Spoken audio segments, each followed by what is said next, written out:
Hello everyone. Friends, ఈ వీడియోలో మనం తెలంగాణ టెట్‌కు సంబంధించి న్యూస్ పేపర్‌లో అయితే ఆర్టికల్ అయితే పబ్లిష్ అయిందనమాట. సో, దీని గురించి అయితే తెలుసుకుందాం. నేటి నుంచి టెట్ 20వ తేదీ వరకు రోజు 2 సెషన్లలో పరీక్షలు.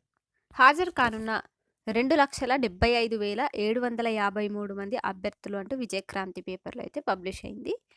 తెలంగాణ రాష్ట్ర వ్యాప్తంగా టెట్ టీచర్ ఎలిజిబిలిటీ టెస్ట్ గురువారం నుంచి ప్రారంభం కానున్నాయి. ప్రతిరోజు 2 సెషన్లలో పరీక్షలు జరగనున్నాయి. ఈ పరీక్షలను కంప్యూటర్ బేస్డ్ విధానంలో నిర్వహించనున్నారు. టెట్కు 2,75,753 మంది హాజరు కానున్నారు. పేపర్ 1 94,327 మంది, ఇక పేపర్ 2ను 1,81,426 మంది అభ్యర్థులు రాయనున్నారు. మొత్తం 17 జిల్లాల్లో 92 పరీక్షా కేంద్రాలను ఏర్పాటు చేశారు. 10 రోజుల పాటు మొత్తం 20 సెషన్లలో పరీక్షలు జరగనున్నాయి. సెషన్ 1 ఉదయం 9 గంటల నుంచి 11:30 గంటల వరకు, సెషన్ 2 మధ్యాహ్నం 2 నుంచి 4:30 గంటల వరకు నిర్వహించనున్నట్లు అధికారులు వివరించారు.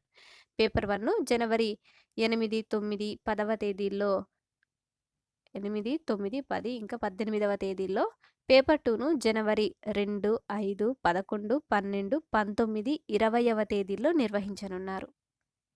ఇక గత ఏడాదిలో టెట్ను మే 20వ తేదీ నుంచి జూన్ 3వ తేదీ వరకు నిర్వహించారు అంటూ ఇచ్చారు. ఇక పాటించాల్సిన నిబంధనలు ఇచ్చారు. ఉదయం సెషన్కు హాజరయ్యే అభ్యర్థులను ఉదయం 7:30 నుంచి పరీక్షా కేంద్రాల్లోకి అనుమతించనున్నారు. మధ్యాహ్నం సెషన్కు హాజరయ్యే వారిని 12:30 గంటల నుంచి అనుమతించనున్నారు. పరీక్ష ప్రారంభానికి 15 నిమిషాల ముందే కేంద్రం గేట్లను మూసివేయనున్నారు. ఉదయం సెషన్లో ఉదయం 8:45 మధ్యాహ్నం సెషన్లో 1:45 గేట్లను మూసివేయనున్నారు. అభ్యర్థులు తప్పనిసరిగా హాల్ టికెట్తో పాటు బ్లాక్ లేదా బ్లూ బాల్ పాయింట్ పెన్, ఇంకా గుర్తింపు కార్డు, దీనిలో Aadhaar, driving licence, passport, PAN card, voter ID తమ వెంట తీసుకువెళ్ళాలి. స్మార్ట్ వాచీలతో పాటు ఎలాంటి ఎలక్ట్రానిక్ పరికరాలను అనుమతించరు అంటూ సో ఈ విధంగా అయితే ఇచ్చారు. సో ఈ నిబంధనలను అయితే పాటించాల్సి ఉంటుంది.